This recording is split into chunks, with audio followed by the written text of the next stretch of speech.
만나 뵙게 돼서 반갑습니다. 제가 춘천에 연고가 없는데도 불구하고 사실 이제 스리랑카 선교팀을 또 선교팀을 통해서 또한 또 춘천교회 전재 형제님을 통해서 되게 춘천교회를 또 이렇게 또 방문할 수 있게 되어서 또 주님 안에서 성도들과 성도님과 함께 교제할 수 있게 되어서 다시 한번 감사를 드립니다. 그래서 제가 지금 한 3번 매년마다 오는 것 같은데요. 다시 한번 전재 형제님께서 이제 계속 이제 스리랑카 선교팀의 감독님으로 계셔서 이렇게 춘천교회 올 수 있는 이렇게 방문해서 또 성도들과 함께 나눌 수 있는 그런 또 기회를 허락해 주셔서 다시 한번 감사를 드립니다. 그래서 제가 스리랑카에 대한 이제 소식은 자세한 내용은 작년에도 말씀드렸고 재작년에도 말씀드렸기 때문에 길게는 말씀 안 드리고요. 주어진 시간 안에서 한 20분 정도 이렇게 사진 조금 보여드리고 현지 소식들을 좀 보여드리고 나머지 한 30분은 좀 말씀을 현지 간증을 통한 말씀을 좀 나누도록 하겠습니다. 그래서 여기 보시면 선교 보고가 아니라 선교지 소식이라 나와 있는데요.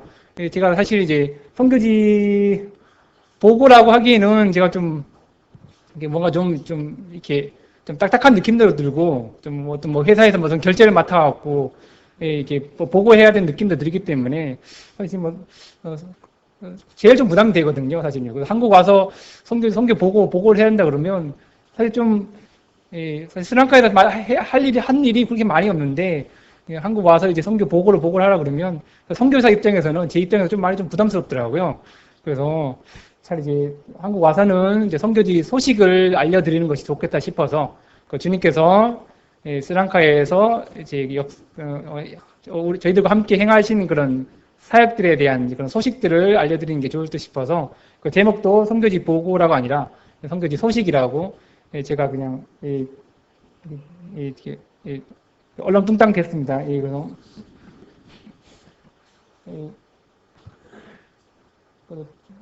선교지 첫 번째 소식은 이제 저희가 이제 교회가 새로 개척된 이 교회에 대해서 좀 말씀을 드리도록 하겠습니다. 그래서 모든 대부분 선교지 다 그런데요. 저희도 스리랑카 선교지도 이제 새로 이제 교회가 이제 개척이 되어서 지금 이제 아라엠파이라는 지역에 이제 1월 1일에 이제 교회가 이제 개척이 되어서 지금까지 한 7개월 정도 지금 모이고 있습니다. 그래서 모임 장소는 저희가 이제 예배당을 따로 짓는 것이 아니고요. 우리 꼬말라 자매님이라는 그리고 아주 신실한 자매님 가정에서 이렇게 한 20명 정도 모이고 있습니다. 왈라치안이 저희 집에서 한 40km 정도 떨어져 있는데요. 한 인원이 한 30명 정도 됩니다. 그래서 여기 교회에 대해서 감사한 부분은 성도들이 이제 예의 범절을 잘 지켜요. 사실은요. 그래서 사실 선교지 교회에 있어서 저희들이 좀 모르겠습니다. 저 같은 경우는 그렇습니다. 선교지 교회가 좀 잘 세워지기 위해서는요, 올바른 복음과 진리의 말씀도 중요하겠지만, 이 성도들 간의 그 사랑이 있어야 된다 생각해요. 특별하게 이 예의 범절을 지키고, 서로 무난하고, 인사하고, 이제 그런 것들이 기본적으로 잘 지켜져야지만이, 교회가 성장할 수 있는 그런 토대가 이루어진다고 저는 생각을 하게 되는데요. 그래서 그런 부분에 있어서 지금 현재 개척된 교회, 지금 아라엠파이 교회 같은 경우는 성도들 간에 예의가 아주 잘 돼 있어요. 예의 범절이 잘 지켜져 있어요. 그래서 서로 만나면 한국은 당연히 그래야겠지만 사실 동남아시아 지역 같은 경우는 그게 좀 부족하잖아요. 예의 범절이 많이 부족해요, 사실은요. 그래서 만나면 좀 인사가 좀 많이 부족하고 예의가 많이 부족한데 지금 개척된 교회 같은 경우는 이제 서로 이제 인사할 줄 알고 예의 범절을 좀 잘 지키는 그런 교회예요. 그래서 현지 일꾼들이 이제 그걸 좀 어린애들부터 잘 가르쳐 갖고, 무조건 이제 만나고 헤어지면 무조건 이제 서로 악수하고, 형제 자매들 상관없이 무조건 만나면 서로 악수하고 인사하고, 좀 많은 3살, 4살짜리 애들도 그냥 귀찮게 와서 악수하고, 악수 안 하면 쫓아가서 악수해요. 그럴 정도로, 또 끝나면, 예배 끝나면 또 먼저 와갖고 또 악수하고 이렇게. 그러니까 그렇게 이제 기본이 잘 되어 있으니까 이렇게 그래서 구도자들도 많이 찾아오고 그래서 지금 이렇게 많이 늘었어요. 7개월 정도 됐는데 이제 한 30명 정도 더 30명 정도 되죠. 그렇게 많이 늘게 되었어요. 그래서 선교지 교회에서 제가 좀 사역을 하면서 깨달은 것은, 복음도 중요하고, 올바른 진리의 말씀도 중요하겠지만, 이 교회 안에 성도들 간에 사랑이 좀 더 이렇게 친밀한 사랑 가운데 교제가 이루어져야지만이 이 복음이 전파되어질 수 있구나라는 생각이 들게 되었어요. 그래서 선교사 혼자 막 주구장창 돌아다니면서 복음을 전하기는 한계가 있지 않습니까? 그렇기 때문에 선교사 혼자 성도들에게 믿지 않는 사람들에게 사랑을 전하고 그래도 좀 한계가 있거든요. 근데 여기 교회에 대해 교회에 감사하는 것은 다행히도 교회 성도들 간에 사랑이 넘쳐갖고 서로 문안하고 인사하고 믿지 않는 부도자들이 찾아와도 악수하고 인사하고 그런 것들이 이제 잘 되어 있어서 지금 이제 세워진 7개월 정도밖에 되지 않았지만 이렇게 좀 영혼들이 지금 계속 더하여지고 있는 것을 보게 됩니다. 그래서 여기 교회를 위해서 좀 기도해 주셨으면 감사하겠습니다. 차량 구입이 되었는데요. 그래서 우리 스리랑카 장교 선교팀이 600만 원을 지원해 주시고 남사교회에서 300만 원 지원해 주셔서 또 제4별에서 300만 원 지원해서 1,200만 원으로 이제 이게 차량을 구입하게 되었습니다. 차량 구입한 게 대단한 일은 아닌데요. 사실 이제 성도들 찬양 운행하기 위해서 차량을 구입하는데 저희가 구입한 차량은 트럭이죠, 트럭. 이게 좀 특이한데요. 봉고차가 아니고 트럭을 이제 구입했는데 사실 이제 스리랑카 지역은 차값이 워낙 비싸요. 그래서 우리나라 1990년 이렇게 2000년대 15년, 20년 된 그런 폐차 직전의 차를 현지에서는 3천만 원씩 팔거든요. 그래서 20만 킬로, 30만 킬로 단 차를 스리랑카에서는 계속 타고 다녀요. 예. 근데도 우리나라 돈으로 3천만 원씩, 4천만 원씩 하거든요. 그럼 봉고차 새 거는 더 하겠죠. 한 1억 가까이 되니까. 그래서 차를 살 엄두가 나지 않아요. 예. 그래서 지금 한국에서 이런 거 갖고는 저희가 좀 하기도 어렵고. 그래서 저희들이 이제 기도하고 제일 결정한 게 트럭을 뒤편에 개조해갖고 성도들을 운행하면 이게 좀 좋을 것도 싶어갖고 이제 이렇게 또 차량도 값도 저렴하고요. 1,300만 원, 1,200만 원 정도 우리나라 돈으로 구입하게 되면 이제 뒤편에 이렇게 다 개조도 하게 되고 그래서 최대 탑승 인원이 35명까지 가까이 됩니다. 그래서 이 비디오를 잠깐 진짜 그런지 안 그런지. 이게 좀 안 좋아갖고, 옆으로 좀 고개를 좀 삐딱하게 보셔야 될 것 같아요. 비디오가 좀, 차량이 지금, 1명, 2명, 3명 내렸습니다.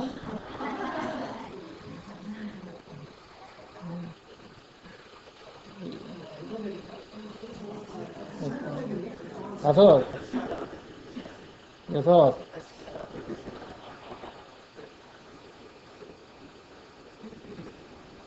일곱, 얘가 주일에 이렇게 운행하고 있거든요. 예, 아홉,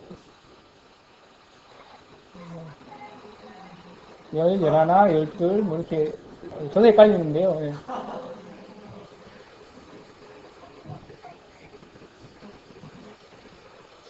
열넷, 다 끝난 것 같은데 또 한 명 더 내리죠. 예. 예. 이렇게 해서 지금 15명인가 16명 내렸죠. 이거 12인승 봉고차를 능가하는 이렇게 해도 아직 15명은 더 태울 수 있어요. 예. 그래서 아주 효과적이죠. 예. 그래서 여기 차량을 차 이름을 이 트럭 이름을 저희가 당나귀라고 줬습니다. 당나귀요. 예. 그래서 다 아시겠죠. 주님께서 이제 쓰시고자 하시겠다는 그런 뜻을 받들어서 비록 이제 다른 사람들이 보기에는 이 트럭이 이렇게 좀 보잘것없는 그런 차일지도 모르겠지만 다른 봉고차에 비해서는 그래도 이제 주님께서 쓰시겠다고 하는 이제 그 사역에 정말 이게 합당하게 잘 쓰여지고 있어요. 35명까지 태울 수 있고 또 필요하면 뒤에 또 이렇게 또 화물도 실을 수 있으니까 여러 용도로 교회 여러 용도로 이제 선교팀이 왔을 때도 이걸 좀 많이 썼거든요. 그래서 뒤에 짐도 운반하고 그런 식으로 사용이 되었습니다. 그래서 이 당나귀가 지금까지 잘 이렇게 안 아프고 잘 운영되고 있습니다. 그래서 건강하게 한 10년 동안 잘 살아갈 수 있도록 쓰임받을 수 있도록 기대해 주셨으면 감사하겠습니다. 그래가지고 그죠? 저희 이제 세 번째 저희 선교지 소식은 이제 소규모 성경학교가 지금 현재 좀 운영되고 있습니다. 그래서 이제 스리랑카 뭐 선교팀의 뭐 이렇게 모티브가 이제 올바른 이제 성경을 올바른 복음을 전하고 이제 성경적인 교회를 세우기 위한 그런 모토를 가지고 이제 선교팀이 이제 이렇게 저희들 사역을 도와주고 있는데요. 저희 역시도 마찬가지로 스리랑카 선교 사역이 올바른 올바른 복음이 전파되고 그 성경적인 이제 그런 이제 교회로 세워지기 위해서 이런 이제 성경학교, 소규모 성경학교 이렇게 운영되고 있습니다. 그래서 그 운영 일시는 2016년 4월부터 지금까지 한 5개월 정도 됐는데요. 한 달에 한 번, 일주일간, 그래서 왈라체니 교회와 아렌파디 교회 성도들, 알람꿀람 지역, 와가네리 지역 이렇게 다 이제 순회하면서 광산 이제 인도 성경학교 강사가 오셔서 일정을 이제 한 달에 일주일간 공부를 하거든요. 오전부터 이제 이제 저녁 때까지. 그래서 결국 이제 한 명당 10시간을 이제 공부할 수 있다는 사실이거든요, 사실. 그래서 뭐 한국에서는 사실 이제 성경 공부를 이제 한 명당 10시간 좀 하기가 좀 쉽지 않잖아요. 그렇죠? 시간을 내서 하기 어려운데. 스리랑카 지역은 좀 이렇게 성도들이 좀 열심을 내서 이렇게 하루 이틀 정도는 직장을 비워두고 일을 좀 내려놓고 이렇게 오전부터 오후까지 이렇게 계속 이틀간 참석하고 있어요. 그래서 말씀을 듣고 있고 공부하고 그러면서 이제 좀 많은 변화가 나타났어요. 그래서 예전에 뭐 신비주의적인 그런 문제로 좀 많이 어려움이 있었는데 이제 성경학교를 운영함을 통해서 이제 성도들이 좀 영적으로 좀 많은 좀 열심을 가지고 이제 성경을 좀 더 배우고자 하는 많은 열심이 생겨나게 되었어요. 이런 사역들 하다 보니까 또 성도들끼리 또 섬기고 서로 섬기고 또 강사들에게 또 음식도 대접하고 사실 그런 문화가 많이 없었거든요.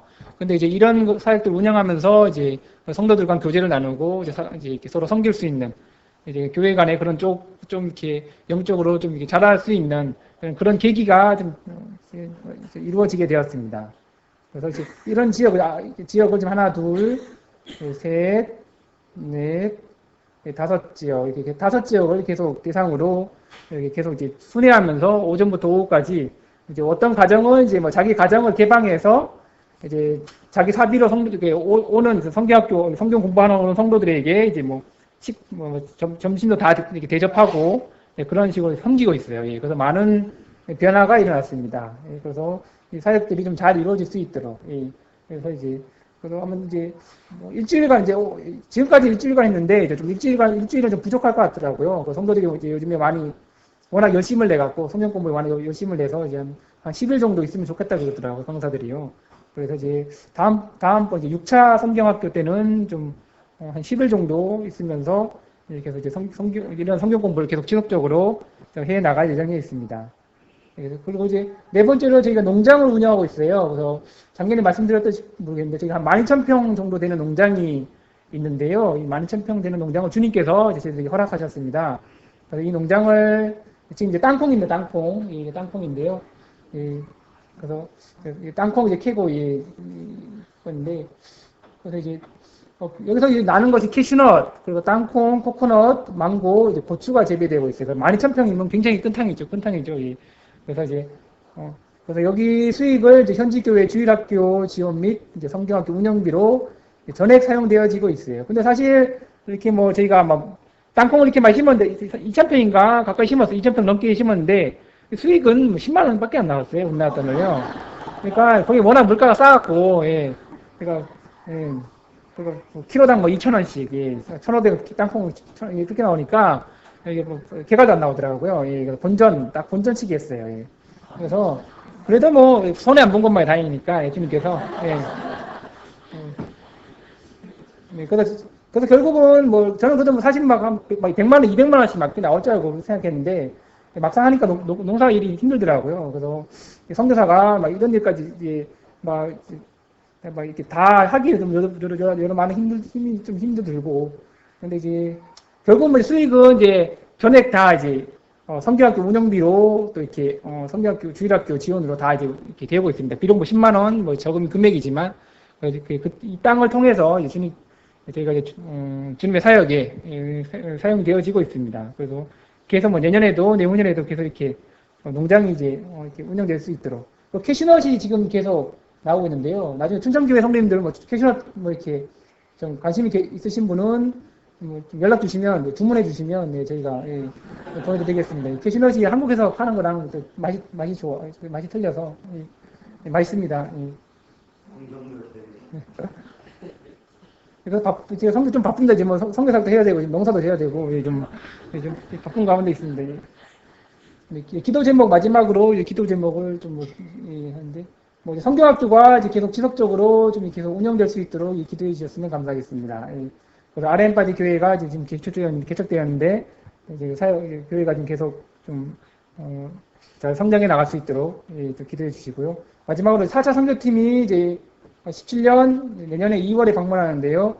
지금 선교팀 모집하고 있어요. 이제 청년 형제가 지금 많이 부족한데, 친척교회에서 청년 형제들 좀 이렇게 보내줄 수 있으면 좀 보내주셨으면, 예, 감사하겠습니다. 그래서 예, 힘있고 팀장님 말씀을 좀 힘있고, 예, 좀 이렇게 마당새 노릇을 할 수 있는 그런, 예, 아주, 예, 일당백 노릇을 할 수 있는 그런 청년을 좀 보내달라고 하시네요. 예. 그래서 2월이니까 아직 조금 시간이 남았는데 친정교회에서 좀 관심 있으시면, 예, 좀 청년 형제 자매님들 좀 보내주셨으면, 예, 감사하겠습니다. 그래서 여기까지 이제 저희가 지금 1년 동안 이제 이렇게 선교지에 대한 소식이었습니다. 좀 간단하게 제가 말씀드렸는데요. 저도 뭐 사진을 많이 보내드리고 제가 이것을 한다 하기도 저도 좀 그냥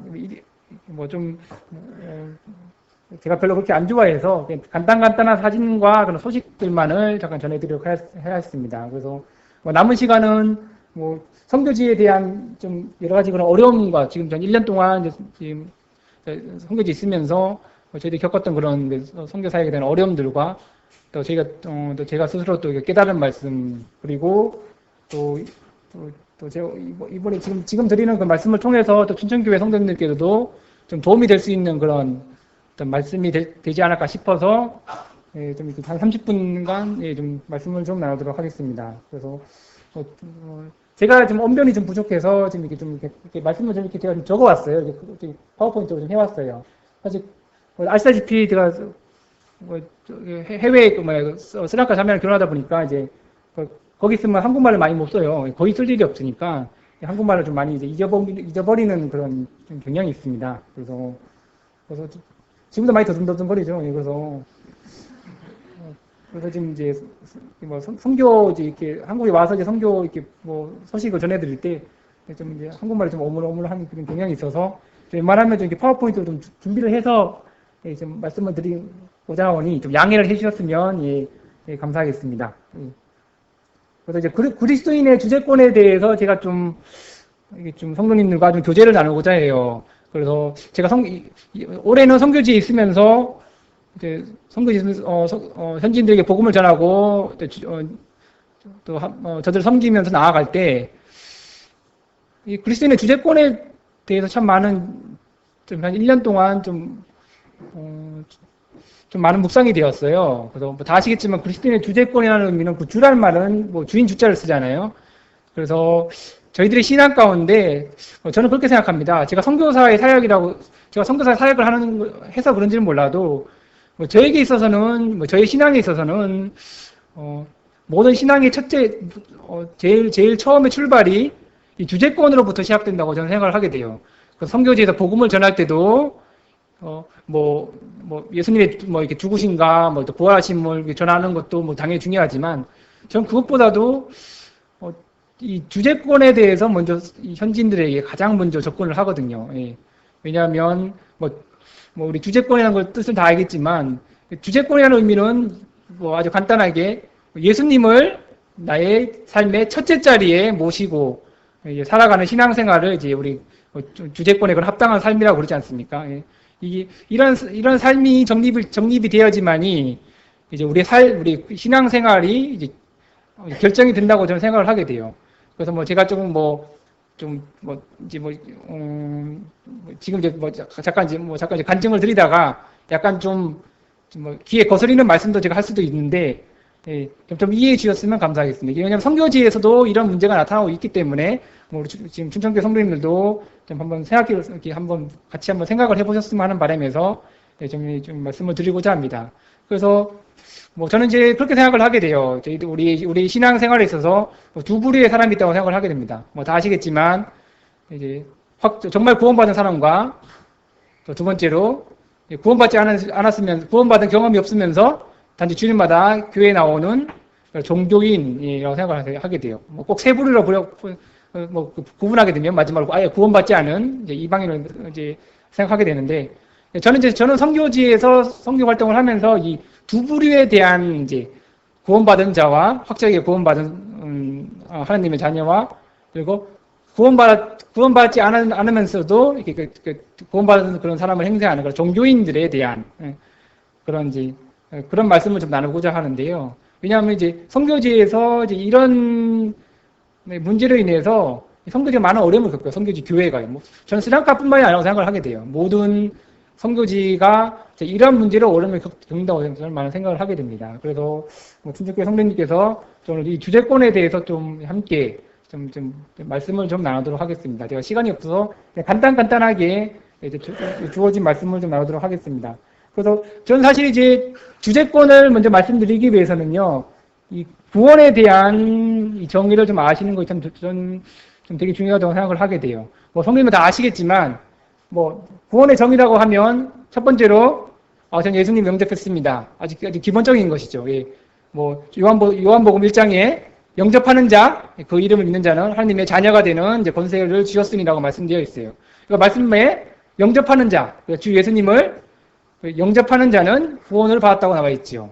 두 번째는 더 나아가서 영접하는 것뿐만 아니라 조금 더 깊게 들어가면 제 속박에서 구출함을 받는 것을 이제 구원이라고 그러죠. 예. 그래서 우리 다 아시겠지만 우리는 예수님 믿기 전에 정말 추악한 죄인이었죠. 예, 그럼 정말 죄 가운데서 정말 지옥으로 갈 수밖에 없었던 그런 죄의 구렁텅이에 살고 있었던 그런 사람들이었는데 우리 주 예수님께서 우리 죄를 위해서 돌아가시고 다시 부활하신 걸 말미암아 구원의 손을 죽어가는 저희들에게 구원의 손을 이렇게 잡아주심으로 인해서 저희들이 지옥의 권세에서 구출함을 이제 받았다는 것을 의미하는 것이죠. 이게 바로 구원이라고 그러는데 사실 이제 예수님을 영접하고 죄의 속박에서 구출함을 받은 것은 이건 사실은요 지식적으로는 다 알 수 있어요 사실은요. 예. 그러니까 우리가 이제 선거지에서도 가끔씩 저희들이 실수하는 것이 믿지 않는 부도자들이 오면 우리는 다 이렇게 전해요. 예수님 영접하세요. 당신은 죄인이기 때문에 예수님 영접하면 당신 구원받습니다. 죄의 속박에서 벗어나서 당신 주님께서 여러분의 죄를 위해서 죽으시고 부활하셨기 때문에 당신은 더 이상 죄인이 아니라 의인이 되었습니다. 당신이 구원받았어요. 이제 이렇게 하기 쉽게 하거든요. 예. 그럼 현지인들은 그냥 지식적으로 다 알아들어요. 내가 예수님 믿습니다. 예수님 믿습니다. 이렇게 말을 하게 되는데 결국은 보면 나중에 무엇 때문에 예수님을 왜 믿습니까? 그러면 말을 못하는 거예요. 사실은 말을 못해요. 예. 그냥 지식적으로만 알게 되고 예수님 나를 구원했기 때문에 난 예수님 믿습니다. 라고 그렇게 얘기를 하거든요. 또 그러니까 지식적으로 이렇게 예수님을 믿다 보면 이 교회에 나올 때 이제 삶의 변화가 없다는 것이죠. 사실은요. 이 중요한 것은. 저는 이제 세 번째가 그러니까 주제권의 그런 주제 안에서 저는 이제 구원의 확실한 정의는 저는 이거라고 생각해요. 삶의 주인이 나에서 주님으로 바뀐다는 것을 저는 의미라고 생각하게 돼요. 이건 이제 지식적인 의미에서 벗어나서 실천적인 의미로 생각하게 돼요. 사실 우리 주일에 성도님들이 교회에 와서 예배드리고 그런 것은 사실 모든 성도님들의 그런 믿음이 어떤지 저희가 알 수가 없어요. 매주마다 교회 나와서 예배드리고 잘 나오고 그러면 사실 저희가 알 수가 없거든요. 사실 이분이 정말 예수님 구원 받았는지 이게 정확하게 우리가 알 수가 없어요. 사실은요. 예. 근데 이제 저희가 이제 교회 밖에 나가서 정말 우리가 정말 구원을 받았다면 이제 월요일부터 토요일까지 적어도 예. 가정 생활에서 사회 생활에서 직장 생활에서 우리가 정말 구원을 받았다면 나의 삶의 주인이 내가 아니라 주님이라는 그 사실을 확실하게 깨닫고 그 삶이 변화되는 교회 안에서만 신앙생활이 아니라 이 밖에서도 그런 이제 구원받은 자의 그런 합당한 삶으로 살아갈 수 있는 그런 신앙생활로 계속 이제 나아가는 것이 이제 우리 지식적인 구원이 아니라 성경에서 말하는 그런 확실한 구원이라는 것이죠. 이렇게 스리랑카 선교 사역에서 많이 어려운 것들이 많은 성도들이 많은 영혼들이 교회에 와서 나는 구원받았습니다. 나는 예수님 믿습니다. 라고 하지만 또 교회 매주마다 나오지만 정작 교회 문을 나가서 예배 끝나고 다시 집으로 돌아가서 근데 그들의 삶이 전혀 이제 나의 삶의 주인이 정말 주님이라는 사실을 이제 깨닫고 주님께 순종하며 주님의 말씀에 따르며 주님을 첫째 자리에 나의 첫째 자리에 내어드리는 그 삶을 살아가고 있지 못하는 것을 보게 돼요. 그러니까 구원받은 확실한 간증을 드러내지 못하는 것을 보게 되죠. 그러니까 참 안타까운 사실이에요. 참 안타까운 사실이죠. 그러니까 주일 그리스도인, 주일 크리스티언이 되어가고 있다는 것인데 더 나아가 좀 거칠게 말씀드리면 종교인이 되어가고 있는 것이죠. 정말 구원받은 사실을 경험하지 못한 채 그냥 예수님 믿습니다. 나 예수님 믿으니까 교회 다닙니다. 교회 성경 침내주고. 근데 이제 삶은 전혀 변화가 없고 10년이 지나고 20년이 지나도 여전히 그냥 동일한 그냥 여전히 변화되지 않는 삶 가운데 그냥 살아가고 있는 것을 보게 되면 그 문제가 무엇인가라는 생각을 하게 돼요. 도대체 왜 이렇게 삶에 변화되지 않는가? 그러니까 저희는 이제 선교지에서는 적어도 이런 주제권에 대해서 확실하게 정립이 되어 있지 않기 때문에 현지 성도들이 그러니까 뭐 믿는다고 하면서도 여전히 삶의 변화가 전혀 없다는 것이죠. 그러니까 우리 춘천교회 성도님들도 뭐 이게 뭐 선교지의 그런 문제뿐만 아니라 우리 삶 스스로도 한번 생각을 해봐야 할 문제인 것 같아요. 난 구원받은 지 얼마 되었는지, 내가 구원받은 지 10년이 됐는데도 내가 정말 내 삶의 첫째 자리를 주님께 내어드리고 좀 살아가고 있는지. 사실 뭐 한국에서는 여러 가지 많이 바쁘지 않습니까? 뭐 수요일에도 많이 못 나와요, 사실은. 직장 생활도 힘들고, 직장 생활이 계속 막 야근을 막 부르고, 뭐 요즘 공무원들도 뭐 옛날처럼 철밥통이 아니라 그러지 않습니까? 뭐 야근도 밥 먹듯이 하고, 그러다 보면 뭐 수요일 날도 집회도 많이 못 나오시고, 그러니까 거의 뭐 주일 그리스도인이 돼버리시는 거예요, 사실. 사회가 그렇게 만들어가고 있는데, 그러니까 주님께서는 모이기를 히브리서에 서로 모이기를 힘쓰라고 말씀하셨잖아요. 그러니까 정말 우리가 정말 주님을 첫째 자리에 모시고 있다면, 주님의 그런 말씀에 순종해서 가급적이면 계속 이제 모일 수 있도록 아무리 좀 힘드시더라도 주님의 그런 말씀에 순종해서 주님께서 나의 정말 주인이 되시고 주님께서 나의 정말 삶의 인도자가 되신다면 그럼 우리가 정말 좀 주님의 말씀에 좀 순종해서 모이기는 힘들어야 되지 않겠는가 좀 많이 생각이 들게 되고요. 그래서 이제 한국에서는 좀 그런 많은 좀 어려움이 있다고 생각하게 돼요. 그래서 주님의 첫째 자리를 우리 삶의 첫째 자리를 많은 그런 삶의 그런 많은 여러 영역에서 이렇게 좀 빼앗아 가고 있는 것을 보게 돼요. 그래서 성도님께서 좀 다시 한번 오늘 말씀을 통해서 조금 좀 더 좀 스스로를 한번 되새겨 보셨으면 하는 바람이 있습니다. 그래서 이제 고린도후서 5장 17절에 보시면 뭐 그런즉 누구든지 그리스도 안에 있으면 이제 새로운 피조물이라 이전 것은 지나갔으니 보라 새 것이 되었도다라고 나와 있죠. 그래서 이제 질권의 틀 안에서 저는 이제 말씀을 드리는데요. 우리가 그리스도 안에 있으면 나와 있죠. 그렇죠. 그러니까 우리가 정말 예수 그리스도를 나의 삶의 주인이고 나의 삶의 왕으로 모시는 사람은 우리가 이제 그리스도 안에 있다고 이제 말씀드리고 있어요. 정말 우리 그런 옛 생활을 한번 생각해 보시기 바래요. 우리가 이제 그리스도 밖에 있었을 때는 우리가 어떤 삶을 살고 있었죠? 뭐 우리 마음대로, 그죠? 우리 삶의 주인이 내가 나의 삶을 살고 있었잖아요. 그죠? 나의 삶의 주인이 나였고 내 마음대로, 내 뜻대로, 나의 정욕대로, 나의 욕심대로 정말 하나님 없던 내가 주인이었던 그런 삶을 살고 있었죠. 그러니까 우리는 이제 그리스도의 밖에 있었던 사람이었어요. 그래서 정말 우리가 우리 예수 그리스도를 나의 삶의 주로 모시고 왕으로 모셨다면 이제 우리가 그리스도 안에 있는 사람이죠. 그리스도 안에 있는 사람으로 변화되었다는 것이죠. 이게 바로 새로운 피조물이라고 하죠. 새로운 피조물. 새로운 피조물이라는 얘기는 막 거룩하게 변하고 완전히 그런 것보다는 그냥 나의 삶의 가치관이 나의 중심에서 주님 중심으로 변화된 사람을 이제 새로운 피조물이라고 그냥 간단하게 정의 내릴 수 있을 것 같아요. 그래서 저희는 정말 새로운 피조물로 지금 계속 변화되어 있습니까?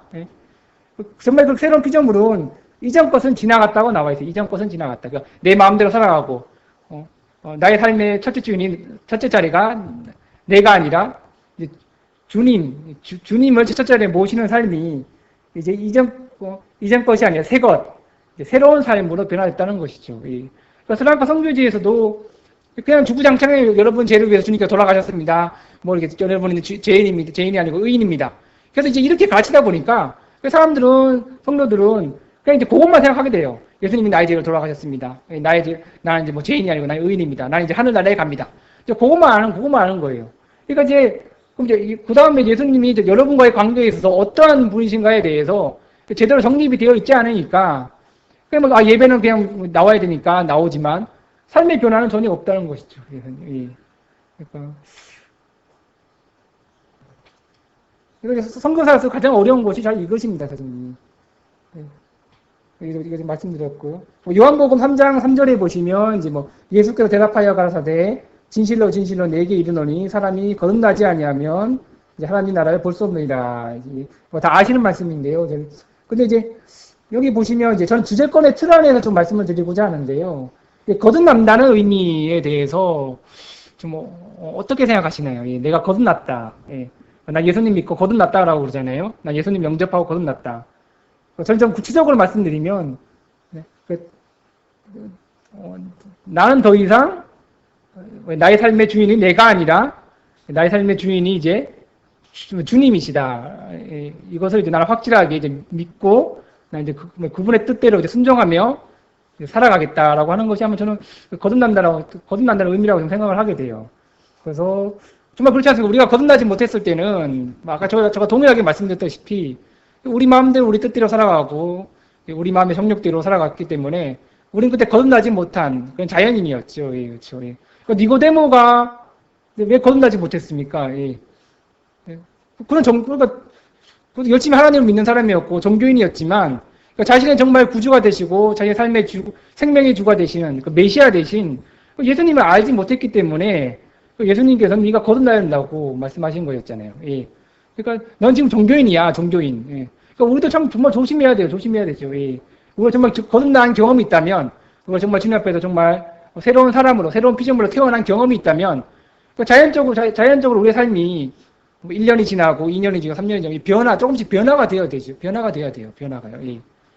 아기가 마치 이제 자라는 것처럼 저희 크리스탈 보시지 않았습니까? 재작년 다르고 작년 다르고 올해 다르지 않습니까?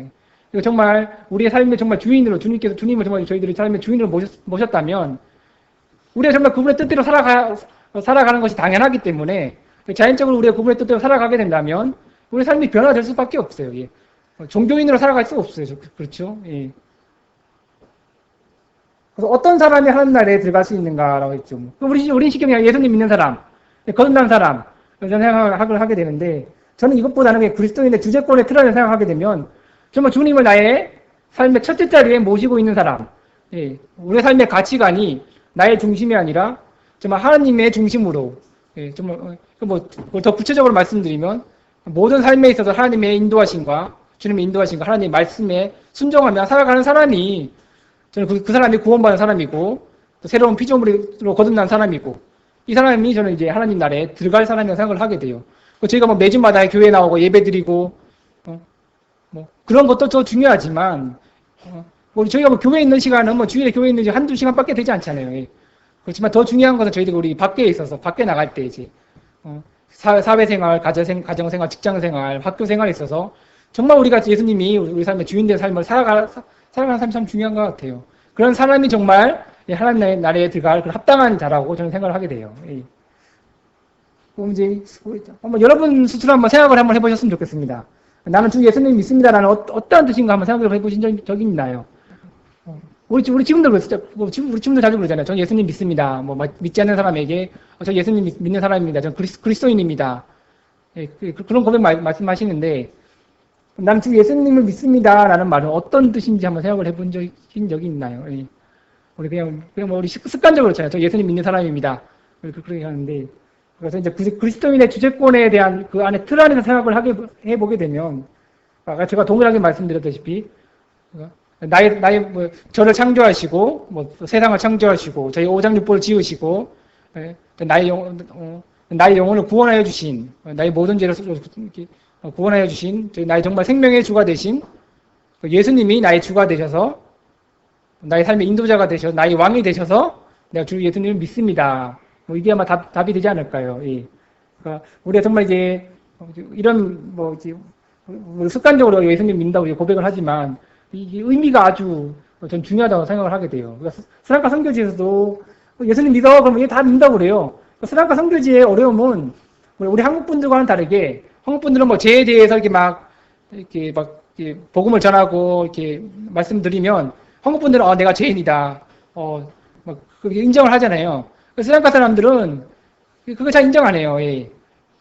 내 죄인입니까? 난 죄인이 아니라고 그래요. 바로 난 예수님 믿기 때문에 바로 난 죄인이 아니라고 그러죠. 예. 그럼 여러분이 그러면 그것도 당신은 죄인이라 그러면, 그러니까, 그러니까 그 주재권에 대해서 확실히 정립이 되어 있지 않기 때문에, 예. 그냥 난 그냥 예수님 믿습니다. 난 예수님 영접하고 있습니다. 난 주일마다 계속 교회 다니고 있습니다. 그래서 난 구원받았습니다. 이제 그렇게 대답을 하거든요. 예. 선교사가, 이건 다 제 책임이라고 생각을 하게 돼요. 그래서 참 어렵습니다. 이 현지인들에게 복음을 전하는 것이 참 쉽지 않아요. 또 저에게 많은 유혹이 되고요. 마지막에 선교지 사역의 어려움을 말씀드리면, 입으로만 고백하는 구원에 대해서 나와 있어요. 예. 우리 선교팀이 와서 이제 복음을 전하지 않습니까? 선교팀 와서 강사님들이 오셔서 복음을 전하면 믿습니까? 그러면 다 믿어요. 이게 손 다 올립니다. 손 다 올려요. 예. 예. 아주 쉽게. 예. 부끄러우니까 안 믿는다 그러면 부끄러우니까. 예. 다른 사람들 다 믿는다 그러는데 나만 손 안 들고 있으면 부끄럽잖아요. 예. 그러니까 다 그냥 손 다 들고 있어요. 예. 그러니까 입으로만 고백한 구원이니까 참 이게 좀 어렵습니다. 어려워요, 사실은요. 예. 그러니까 선교지에서는 대부분 다 그렇지 않습니까? 구원받았다고 이 사람이 구원받았다고 그래도 침내주는 것은 3년, 적어도 1, 2년 후에는 지켜보라고 그러지 않습니까? 그게 다 이제 일리가 있는 거거든요. 선교지에서는. 그러니까 입으로만 구원을 고백하게, 예수님을 믿는다고 고백하기 때문에, 삶이 전혀 변화가 되지 않아요. 다 아시겠지만, 주재권에 대해서 제대로 정립되어 있지 않기 때문에, 매주 그냥 교회만 나오고, 교회 밖을 나가서는 전혀 삶이 변화되지 않고, 믿지 않는 사람들과 동일한 삶을 살아가고 있고, 하지만 선교지 문제뿐만 아니라 저희들 스스로도 저희들이 한번 생각해 봐야 될 문제인 것 같습니다. 저희들도 교회 밖에 나가면 저희가 과연 이제 성경을 집에서 얼마만큼 읽고 있는지, 기도 생활을 얼마나 하고 있는지, 한번 스스로 한번 신앙 한번 점검해 보셨으면 좋겠습니다. 이렇게 되니까 이제 잘못된 침례가 이루어지고 있어요. 그러니까 지식적으로 깨닫는 사람들에게 주는 침례라고 나와 있죠. 그러니까 우리가 이것을 경계해야 돼요, 경계요. 그러니까 선교사가 일일이 교회에 직접 다 방문해갖고, 제가 다 침례를 줄 수는 없지 않습니까? 그러니까 현지인들이 잘 가르쳐서, 현지 일꾼들이 이제 스스로 분별해서, 현지 구원받은 영혼들에게 침례를 주도록 해야 되는 것이 이제 선교사의 사역인데, 스리랑카 선교지는 약간 좀 그런 어려움이 좀 있어요. 제가 아까 말씀드렸듯이, 그냥 믿는다고 그러면, 믿는다고 그러고 교회에 그냥 지속적으로 잘 나오면, 그냥 침례 주는 거죠. 제가 이런 어려움이 있었어요. 본의 않게. 우리 이제 교회 다니고 있는 이제 주일학교 우리 이제 아이가 있었는데, 지금 이제 한 10년 전부터 이제 주일학교에서 참석하는 이제 우리 학생 아이였죠. 남자아이였는데, 10년 지났으니까 지금 이제 19살 됐죠. 아주 주일학교도 잘 나오고, 어머니랑도 교회 잘 나오는 아주 착한 아이예요. 착한 청년이에요. 근데 10년 후가 딱 되니까, 나이가 이제 19살 되니까, 저희도 이제 복음을 전하고, 이 아이에게 근데 이제 복음을 믿는다고 하면서도 간증이 좀 시동치 않았어요. 그래서 간증문을 적으러 오라고 그랬는데, 그냥 나는 병이 걸려서, 하나님께 기도해서 치유받아갖고, 난 주님 믿습니다. 난 구원받았습니다. 그렇게 간증문 쓰는 거예요. 저는 열심히 주구장창, 성경에 나름 복음을 전했는데, 간증문 쓰는 거 보면 이게 전혀 딴판으로 이렇게 쓰는 거니까, 제가 이제 우리 아이한테, 청년한테 가갖고, 좀 더 지켜보자. 좀 더 우리랑 좀 복음 교제를 하자. 지금 네가 지금 쓴 간증문은 이게 성경에 나타나는 그런 말씀하는 구원이 아니기 때문에 조금 더 우리랑 좀 더 교제를 하고 확실하게 네가 구원에 확신이 있으면 우리 침례를 받도록 하자. 내가 침례를 주기 싫어서 안 주는 것이 아니라 조금 더 성경적으로 우리 하나님 말씀에 순종해서 우리 침례를 받는 것이 합당하지 않겠느냐 이렇게 말을 했거든요. 근데 얘가 좀 소원을 했나 봐요. 아이가 소원해갖고 자기 엄마한테 가서 일렀어요. 그 엄마가 이게 말씀드리면 성질이 불같은 분이시거든요. 그래서 그걸 말 듣자마자 저한테 와갖고 왜 우리 애 침례 안 주냐고 10년 동안 계속 교회 나오고 주일학교 때부터 계속 잘 참석하고 형제도 알지 않느냐. 형제가 가르치고 사라다 자매가 가르치는 그 아이 아니냐. 착하고 신실한 점인데 왜 침례를 안 주냐고 빨리 달라고 자꾸 조르는 거예요. 그 선교사의 양심상 그걸 어떻게 줄 수 있겠습니까? 구원받지도 않았는데, 간증이 시동치 않고 삶의 변화가 아직 없는데, 교회만 주일만 나오는데, 전 못 주겠다고, 아직 좀 더 지켜보자고, 안 주는 게, 싫어서 안 주는 게 아니라, 우리 성경에 확실하게 좀, 나타난 성경에 말씀하고 있는 그런 복음을 정말 확실하게 깨닫고 믿은 다음에 침례를 받도 늦지 않겠다. 그러니까 이 엄마가, 교회에다가 막 제욕을 하고 돌아다니는 김성재 형제가, 우리 애 싫어갖고, 침례 안 준다고. 다른 사람들은 다 침례 주고, 우리 애만 침례 안 준다고. 교회에만 이렇게 얘기를 하고 다니고, 저희 장인어른한테도 얘기를 하고 다니고, 굉장히 어려웠어요. 굉장히 어려웠어요. 주위 분들은 주면 어때냐, 막 그런 분들이 있는데, 근데 이제 줄 수가 없죠. 영심으로 사실은요. 예. 그러니까 선교사가 사실 시험에 드는 부분이 이거예요. 사실은요. 예. 예를 들어, 그냥 간단하게, 그러니까 믿는다고 하는 사람들한테 그냥 침내주면 돼요. 예. 예. 많은 사람들이 와서 뭐 예수님 믿는다고 고백하고, 그럼 뭐 우리들이 와서 아 예수님 교회 다니구나. 그럼 침내 줍시다. 그냥 잠깐 그렇게 그냥 시험을 하죠. 예수님 믿습니까? 네 믿습니다. 예, 그럼 주 예수님과 뭐 성부 성령 이름으로 세례 받으면 되겠습니다. 그래서 세례 주면 돼요. 예, 침내 주면 돼요. 그리고 한국 들어와서 사진 이렇게 보여드리면서 이번에 우리 30명, 40명 이렇게 주님 믿고 구원 받았습니다. 그래서 침대 줬습니다. 하고 이게 성경 보고 하면 쉽거든요. 성도사로서는. 예. 머리 안 아프죠, 사실은. 예. 예. 아까 말씀드린 것처럼 욕 먹을 필요 없잖아요. 예. 이런 시험을 받게 되거든요, 성교사 사실은요. 근데 제가 말씀드린 것처럼 제가 가진 양심으로는 그렇게 할 수 없잖아요, 사실은요. 예. 그렇게 할 수 없기 때문에 이제 부모님한테 가서 안 된다고, 절대 안 된다고 그랬는데, 그 어머니께서 하여튼 교회에 그렇게 분란을 내셔갖고, 그리고 작년에 이제 저희가 한국에 왔을 때, 그때 몰래 받았어요. 예. 그때 교회에서 이제 몰래, 서너 명에서 몰래 받아버렸어요. 그래서 제가 갔다 오니까 이미 받은 상태였더라고요. 그러니까 제가 손을 못 쓰는 거예요. 그러니까 선교지에서 이런 잘못된 침례가 또 하나의 이유는, 그러니까 우리가 떡을 때리면 이제 믿지 않는 사람들은 자기들도 떡을 떼으면 좋겠어요. 예. 그 떡을 떼는 그런 이제 마음 하나로 이제 침례를 자꾸 받기를 원하거든요. 예. 사실 이제 침례 의미가 그게 아니지 않습니까? 뭐 떡을 떼기 위해서 떡과자를 참여하기 위해서 침례를 주는 것이 아니기 때문에. 그러니까 이제 현지인들의 그런 연약함이 이제 영적으로 많이 연약해요. 다른 사람들은 다 떡 떼고 있는데 나는 교회 지금 막 6개월 오고 막 계속 몇 달 계속 다니고 있는데도 예수님 믿는다고 했는데도 나한테는 뭐 침례도 안 주고 떡도 못 떼게 하고 그러니까 빨리 조르는 거죠. 예. 나도 침례 달라고. 예. 근데 저희가 검증을 하면 이제 구원을 아직 안 받은 상태니까. 그래서 침례 못 주겠다 그러면 또 이렇게 막 서운해하고 막 그러니까 참 어려운 거, 선교사에게 참 어렵습니다. 그런 부분이 있어요. 예. 그러니까 스트레스가 많이 받죠. 예. 선교사가 스트레스가 많이 받아요. 예. 결국 이제 우리의 신앙의 이제 근본은 주 예수 그리스도죠. 주 예수 그리스도. 예. 뭐 침례가 아니고. 예. 그래서 뭐 사도행전 3장 13절에 보시면 이제 생명의 주를 죽였도다고 나와 있어요. 생명의 주. 그래서 우리가 믿는 예수 그리스도는 생명의 주가 되신다. 생명의 주란 말은 아주 우리의 생명을 주관하시고 우리 생명을 이제 인도하시는 이제 그런 이제 주님을 이제 우리 생명의 주라 그러지 않습니까? 보편적으로요. 그러니까 아주 기쁜 뜻이 담겨 있어요. 예.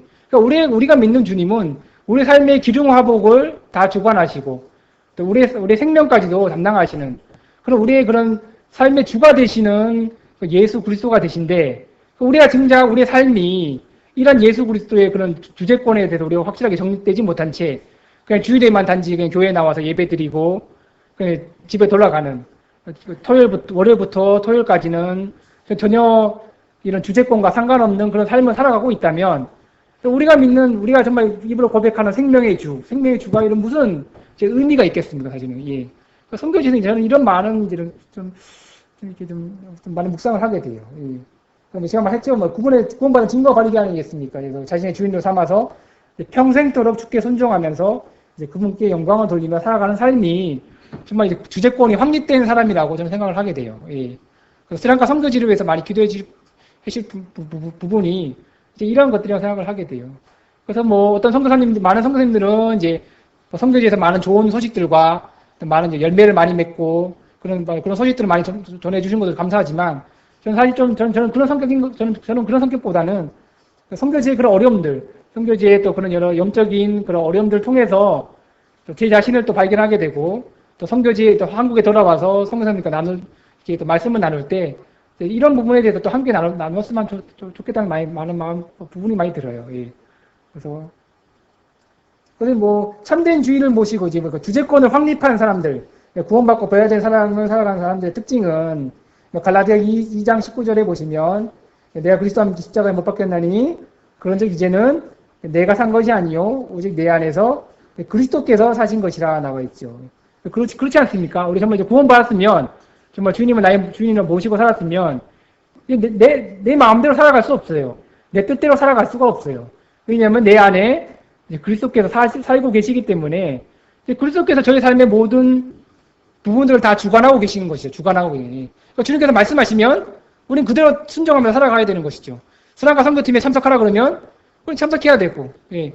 스랑카 선교지로 가라 그러면 우리 가야 되는 것이죠. 예. 이제 내가 육체 가운데, 이제가 중요한 거죠, 이제. 그리스도께서 내 안에 정말 계시고 살아가고 계신다면, 그럼 지금부터는, 그죠? 육체 가운데 사는 것은, 육체 가운데, 우리 지금 이 세상 가운데 지금 살아가고 있는 것은, 나를 사랑하사, 나를 위하여 자기 몸을 버리신 하나님의 아들을 믿는 믿음 안에서 살아가야 된다는 거죠. 종교적인 삶을 살아가는 것이 아니라, 예. 고린도전서 6장 19절, 20절 보시면, 너희 몸은 너희가 하나님께로부터 받은 바, 너희 가운데 계신 성령의 전인 줄을 알지 못하느냐. 너희는 너희 것이 아니라 값으로 산 것이 되었으니 그런즉 너희 몸으로 하나님께 영광을 돌리라 라고 나와 있어요. 너희는 너희 것이 아니라 왜 우리 것이 아니죠? 여기 보시면 이제 값으로 산 것이 되었으니 라고 나와 있죠. 그래서 우리의 생명의 주가 되신 예수 그리스도께서 하나님께서 그죠? 자신의 몸을 거룩한 보혈을 이제 저희들 대신 흘리심으로 말미암아 우리 이제 주님의 보혈로 말미암아 저희는 이제 값으로 산 바가 되었죠. 그러니까 저희들은 이제 주님의 종이 된 자들이 주님의 종, 피값으로 우리는 이제 주님의 피값으로 사신 바 되었으니까 저희들 이제 저희들 뜻대로 살아가지 못하는 주님의 피값으로 저희들 사셨기 때문에 죄인된 저희들 사셨기 때문에 저희는 이제 주님의 종이 되는 사람들이에요. 종이 되는 사람들. 그래서 우리 몸을 이제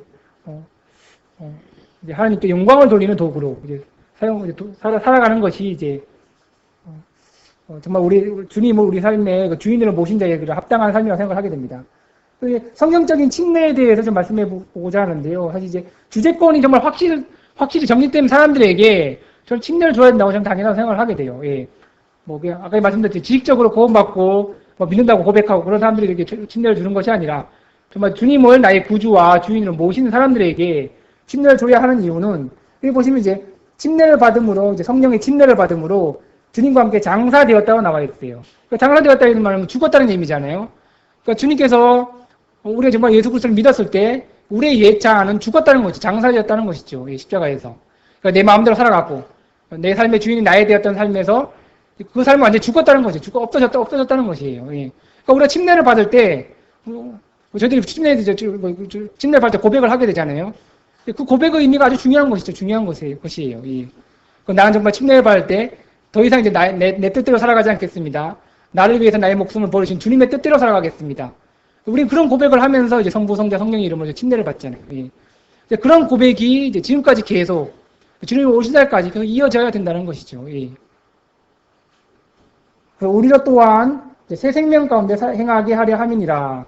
주님을 정말 우리의 삶의 주로 모시게 되면 우리는 이제 더 이상 옛 삶 가운데 종교적인 삶 가운데 살아가지 않겠죠. 새 생명 가운데 살아가게 될 것입니다. 근데 우리는 또 그러면 또 이렇게 생각할 수가 있어요. 유대인들은 그 당시에 이제 베드로 사도행전 2장 40절에서 41절 보시면 너희가 패역한 세대에서 구원을 받으라고 사도 베드로가 복음을 전했을 때 그 말을 들은 사람이 이제 3,000명이 되었잖아요. 3,000명에 대해서 바로 이제 침례를 받았다고 나와 있어요. 그럼 우리는 이렇게 생각할 수가 있어요. 그날에 사도행전에서는 그날의 백성들은 구원받자마자 그날에 바로 3,000명이 침례를 받았다고 나와 있는데 그럼 왜 요즘은 왜 그게 안 되냐라고 생각을 할 수 있는데 사실 이제 저는 이렇게 생각을 하게 돼요. 그 당시 유대인들이 받았던 침례는 유대인 그리스도인들이 받았던 침례는 여기 말씀하셨지만 핍박을 감수한 침례였어요. 그 당시 유대인들이 메시아를 영접하고 믿고 구원받아 이제 침례를 한다는 의미는 나는 더 이상 유대인들의 그런 생활 풍속에서 벗어나서 유대인들이 저희들이 기다리고 있는 그러니까 소외된다는 의미예요. 소외된다는 의미죠.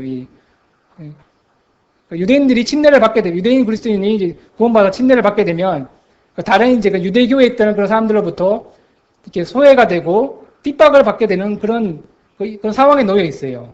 그래서 이제 유대인들이 바로 구원받고 그날에 바로 침례를 받는다는 것은 쉬운 일이 아니에요. 쉬운 일이 아니에요. 내가 침례를 받으면 그 다음날부터 바로 이제 유대인들이 나를 이제 이렇게 공격하게 되고 또 나를 이제 소외받게 되고 나랑 이제 분리되게 되고 거기 왕따를 당하게 되는 것이죠. 핍박을 그러니까 그거를 이제 나는 그걸 감수하면서까지 나의 메시아 되시고 나의 생명이 되신 주님이 주 예수님이라는 사실을 나는 믿습니다. 나는 나의 믿음이 변하지 않겠습니다라는 의미로 침례를 받는 거거든요, 선생님. 하지만 이제 오늘날 우리는 이제 그런 또 핍박을 감수하고 저는 침례를 받지는 않지 않습니까? 단지 우리는 이제 입으로 고백을 하고 이제 침례에 순종하게 되는 것인데, 또 우리가 이제 유대인이 받았던 그 침례, 그들이 받은 침례에 대해서 좀 잘 생각해 볼 필요가 있어요. 그렇게 되다 보니까 사도행전에 이제 2장 42절 47절에 이제 그런 결과가 나타나게 돼요. 서로 사도들이 함께 모여서 서로 떡을 떼고 교제하고 기도하기를 힘쓰며 믿지 않는 자들에게 본이 되고, 이제 교회가 서로 이렇게 세워지어 가는, 든든하게 세워져 가는 이제 결과가 나타나는데요. 그러니까 정말 유대인 그리스도인이 확실하게 메시아를 믿고 구원받아서 그들의 삶이 정말 변화되었기 때문에 예루살렘 교회가 이렇게 부흥이 되고 있다는 것이죠. 그런데 하지만 오늘날은 참 안타깝게서리 우리가 많은 영혼들에게 이제 구원받았다고 하는 많은 영혼들에게 침례를 주고 이제 그들 영혼들이 이제 교회를 나오고 있지만 많이 이제 변화되지 못한, 그러니까 조중에 많이 이렇게 또 세상으로 돌아간 영혼들이 참 많이 있죠. 교회 분란을 일으키고 돌아간 영혼이 많이 있고. 그러니까 이제 저희들이 정말 침례의 의미에 대해서도 잘 생각해 볼 필요가 있다고 생각을 하게 돼요. 성교지에서도 여러 가지 그런 어려움을 겪는 사실이 이제 침례를 제대로 주지 못해서 이제 교회 성도들이 이제 교회가 제대로 부흥하지 못하고, 그 중에 이제 가라지가 많이 일어나게 되고, 그래서 많이 어려움이 있습니다. 그래서 이제 마지막으로 이제 저희들 자신에 대해서 좀 살펴봤으면 하는 생각이 들게 돼요. 주님께서 이제 저희들을 구원하신 이제 목적이 이제 무엇인지 한번 생각해 보신 적이 있습니까? 이 말씀은 좀 세 개인데, 에베소서 말씀을 좀 보시도록 하겠습니다. 에베소서 2장, 시간이 이제 다 돼갖고.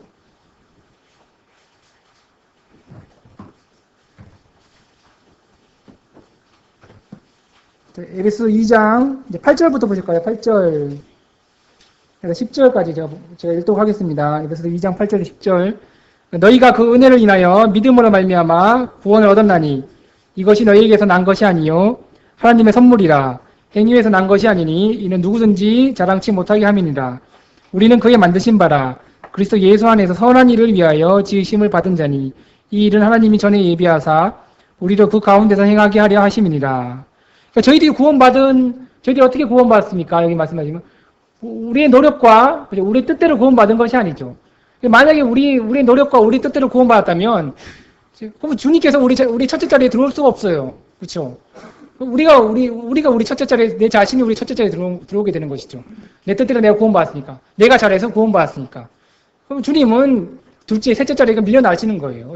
근데 여기서는 그게 아니기 때문에 10절에 보시면 그리스도 예수 안에서 선한 일을 위해서 우리가 지으시는 받았다. 주님께 택하시는 받았다고 나와 있어요.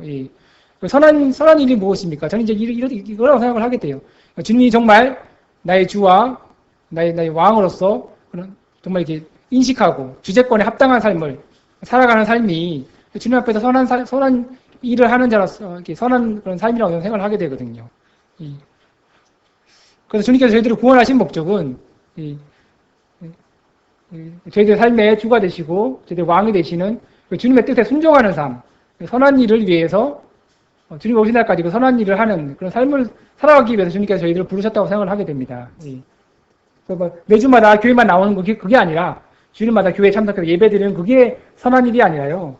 정말 이제 모든 삶에 있어서 주일뿐만 아니라 모든 삶에 있어서 정말 주제권을 인정하고 그런 확립된 그런 삶을 살아가는 것이 선한 일이라고 생각을 하게 됩니다. 그래서 저희는 이제 구원받은 자로서의 합당한 삶을 저희가 살아가고 있습니까? 저희가 구원받은 지 몇 년 됐나요? 10년 됐나요? 20년 됐나요? 지금까지 저희들 삶을 되돌아보게 되면 저희들이 정말 이렇게 구원받은 자로서의 정말 주제권에 대한 그런 확실한 정립을 가지고 저희들이 주님을 섬기고 있는가요?